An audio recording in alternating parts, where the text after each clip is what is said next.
Good evening.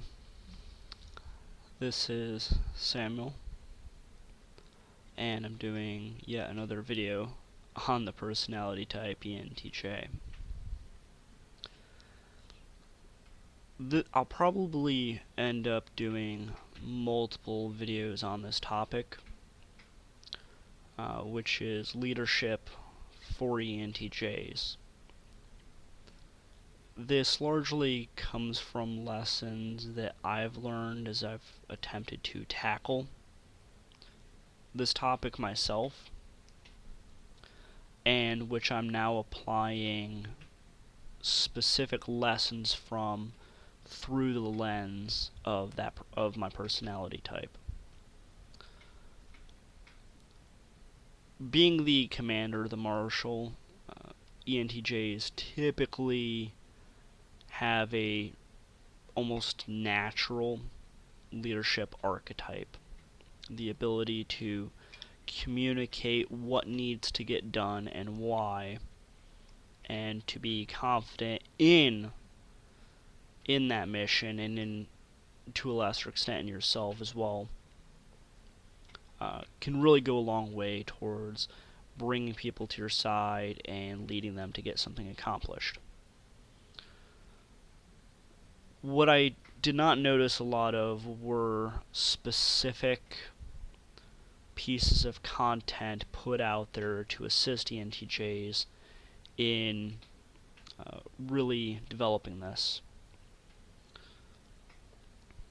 So in my estimation, there are three key areas that I want to cover in this video as it pertains to ENTJ leadership. And this one, I'll be going over values, code of conduct, and being a student. So starting with values,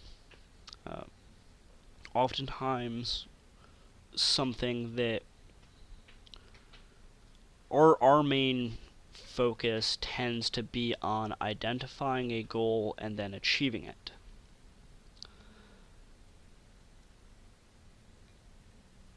In order to bring people over to your side, it can be extremely beneficial if those people who are working with you have some kind of an understanding of you. And while that doesn't need to be a super deep human connection, and while you may not want to unnecessarily expose yourself emotionally, especially to people who are really relying on you, you don't want to share every dark fear and every little dark nook and cranny of your person with these people. But if you take some time to sit down and really try and figure out what are your core values, I recommend just identify 3. And in doing that, and acting them out, living them, hell, put them on a placard in your office if you want to. In doing that, it gives people around you, allies, subordinates, etc., some bearings on who you are and what you're about. And that will help them to trust you and to be more loyal to you, because to an extent they know you, or at least they know what's important about you. So for example, my top 3 values would be freedom, honor, and strength or capability. And if it's a point of interest that you have in regards to me, drop that in the comments below. Maybe I'll do a video going more in depth about that. But fundamentally, I try to convey through what I do, what I say, etc., that these are my values. Next, code of conduct. This ties back into that value segment, because if you're going to have a set of values, it should affect your actions to a certain extent.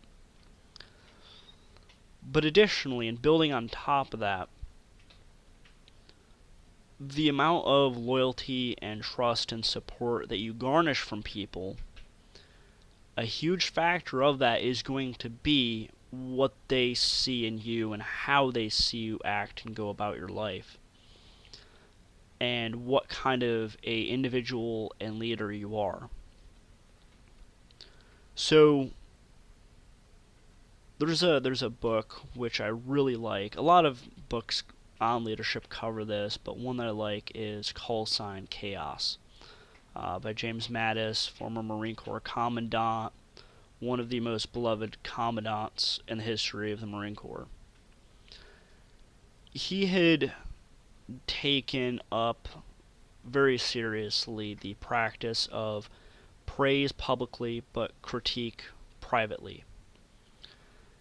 The reason being is that if I'm a subordinate of a leader like that, and I know that if I fuck up or do something wrong, they won't publicly embarrass me, that gives me a lot of trust in them. And additionally, when that critique does come, and it will, so if something you should foster in your subordinates as well is, you will make mistakes. Just don't repeat mistakes, or do your best not to repeat them. But when that critique does come, when you let them know, like, hey, what was this about? You fucked up. If they have that kind of trust in you, knowing that, hey, this individual did not publicly humiliate me, etc., you're going to be able to have a much more honest conversation with them.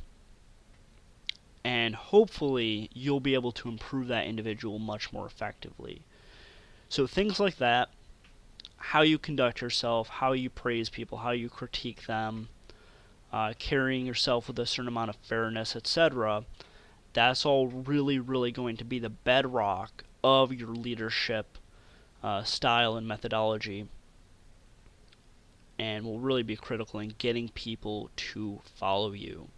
So having that code of conduct, like, take some time, figure it out. How are you going to carry yourself?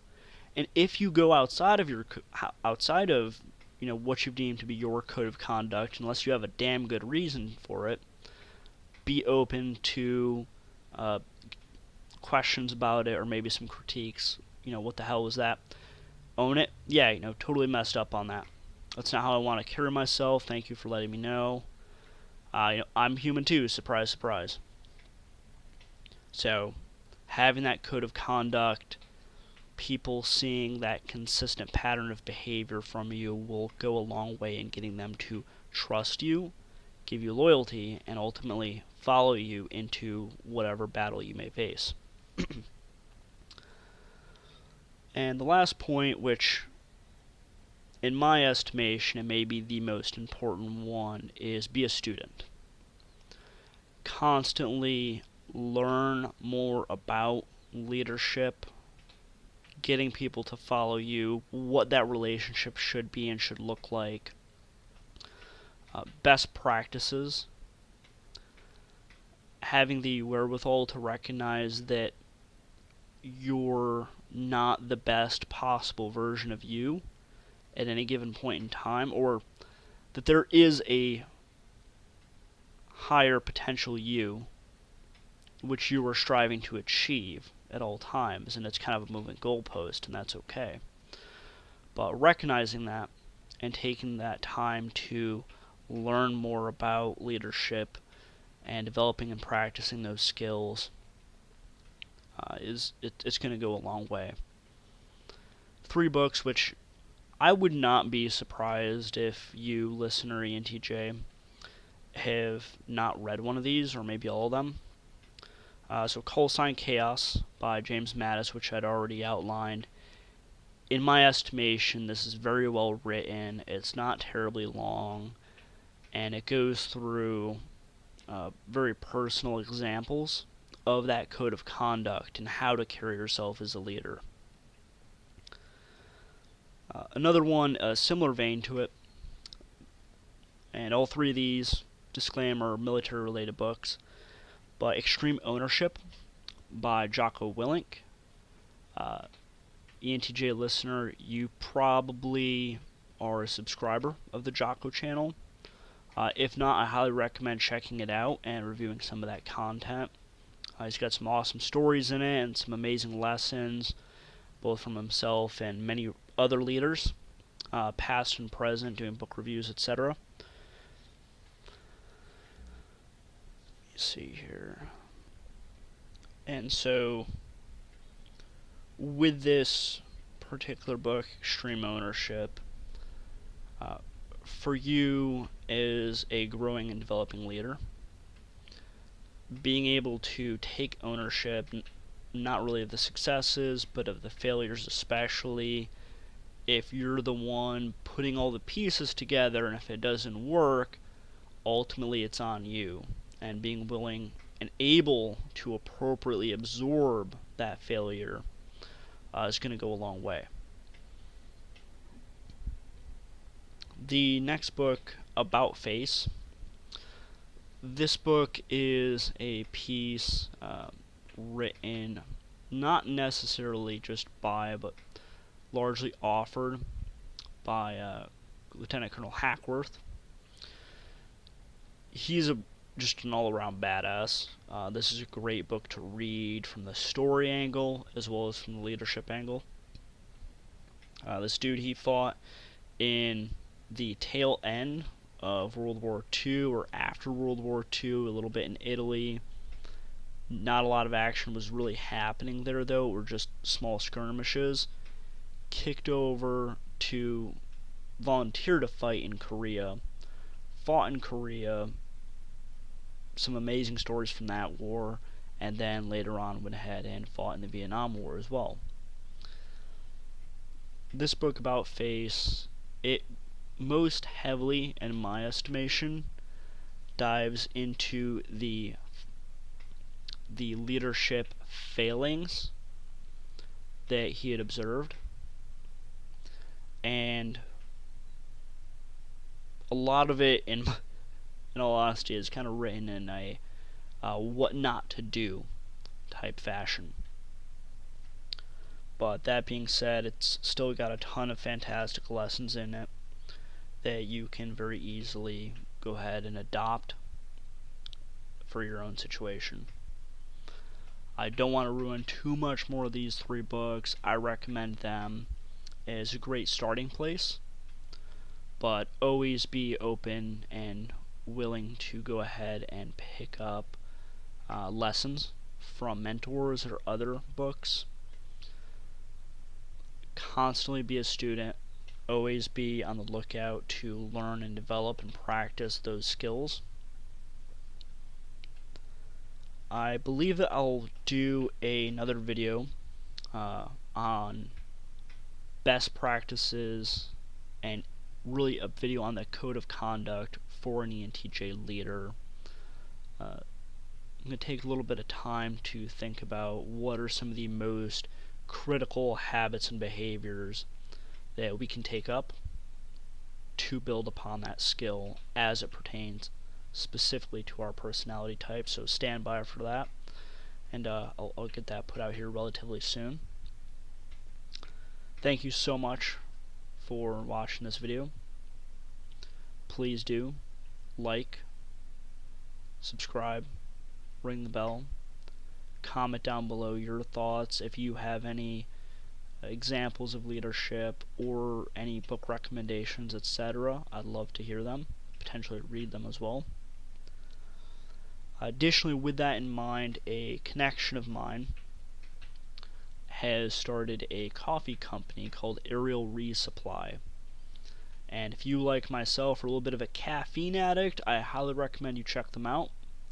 You can find them down at the link below. It'll have a promo code attached to it, so you can get 10% off. Personally, I really like the Moab coffee. It's smooth, it's double caffeinated, it's fantastic. They have K cups for the office if you want to have that in while you work, as well as whole beans and ground coffee. With that in mind, thank you so much. Take care.